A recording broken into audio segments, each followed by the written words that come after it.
오늘 본문으로 소개되고 있는 디도서는 바울 편지 가운데의 목회서신으로 분류가 됩니다. 목회서신. 이 바울이 목회자였던 디도에게 보내는 편지라고 이해를 하시면 될 것 같습니다. 바울에게 디도는 어떤 사람입니까? 디도서 1장 4절을 보면은 같은 믿음을 따라 나의 참 아들 된 디도라고 바울은 디도를 그렇게 바라보았습니다. 그러면 이 디도가 사역했던 지역은 어디입니까? 그레데 섬이라고 알려져 있습니다. 그레데 섬. 자, 그런데 이 지역에 살고 있는 사람들은 어떤 사람이었는가? 디도서 1장 12절을 보면 다음과 같이 그곳 사람을 명합니다. 제가 읽겠습니다. 그레데인 중에 어떤 선지자가 말하되 그레데인들은 항상 거짓말쟁이며 악한 짐승이며 배만 위하는 게으름뱅이라 하니. 이 디도가 목회했던 그 목회지가 어떤 곳일까요? 쉽지 않은 곳, 참 어려운 곳, 험지라고도 볼 수 있을 것 같습니다.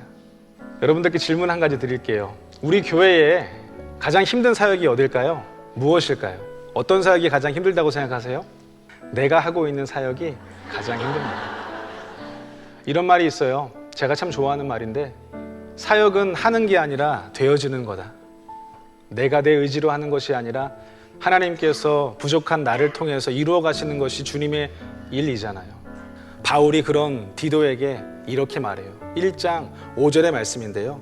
초반절입니다. 내가 너를 그레데에 남겨둔 이유는. 이게 무슨 의미일까요? 내가 너를 그곳에 남겨둔 이유가 있다라는 거예요. 그곳에서 너가 할 일이 있다라는 겁니다. 사랑하는 여러분, 이 자리에 있는 저와 여러분도 마찬가지입니다. 우리가 있는 그곳이 아무리 힘들고 할만하고 괜찮은데 그곳이 어떤 곳이라 하더라도 주님께서는 우리를 통하여서 하실 일이 있는 줄 믿습니다. 주님께서 무언가를 맡겨놓으셨기 때문에, 무언가를 원하시기 때문에 저와 여러분이 그 자리에 있는 것입니다. 본문을 통해서 알 수 있는 첫 번째, 은혜가 나타나다. 은혜가 나타나다. 오늘 본문에 이 은혜에 대해서 조금 더 구체적으로 설명하는 대목이 나옵니다. 14절 보세요. 그가 우리를 대신하여 어떻게 해요? 자신을 주심의 은혜가 있어요. 이어지는 말씀, 모든 불법에서 우리를 어떻게 해요? 속량하시고 매여있는 자, 자유롭지 못한 신분, 주님께서 값을 지불하시고 자유를 주셨어요. 해방하셨어요. 이 은혜가 우리에게 있는 줄 믿습니다. 이어지는 말씀, 우리를 어떻게 해요? 깨끗하게 하사.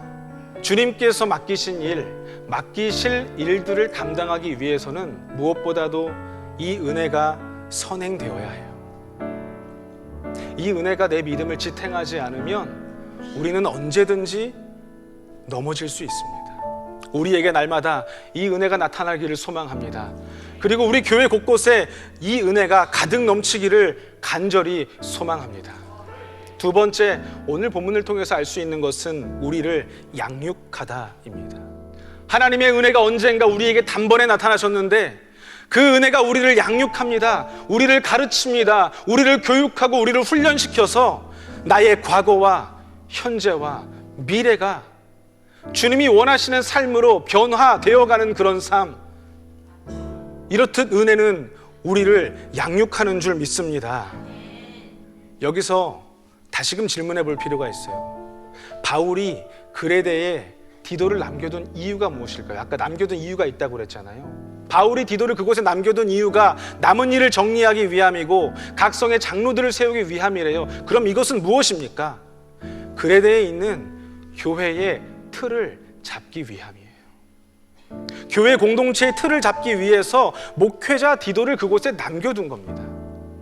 날 구원하신 은혜는 단번에 저와 여러분에게 임했지만 여전히 우리 안에 아직까지 올바르게 서지 못하고 여전히 미숙하고 부족한 부분들, 주님께서 교회 안에 다양한 것들을 통하여서 우리에게 가르쳐 주시고 우리를 교육하시고 우리를 훈련시키실 줄 믿습니다. 세 번째, 선한 일을 하게 되다.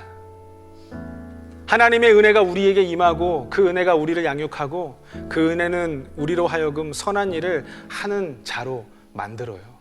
보이지 않는 곳에서 수고하고 봉사하는 많은 예배자들이 있습니다. 이 한 번의 예배가 드려지기 위해서 수많은 성도들의 섬김과 수고가 있었기 때문에 우리가 이렇게 주님의 은혜의 말씀을 들을 수 있는 겁니다. 우리 모두에게는 각자 인생의 짐이 있습니다. 짊어져야 할 삶의 무게가 있습니다. 견뎌내야 하고 넘어야 할 산들이 너무나 많이 있어요. 그러나 여전히 오늘도 그들은 내게 주신 은혜를 가지고 주님의 교회를 세우고 있어요. 왜 그럴까요? 지금 나의 아픔보다, 지금 이 삶의 문제보다 내게 주어진 주님의 은혜가 더 크기 때문입니다. 그래서 은혜가 앞서야 해요.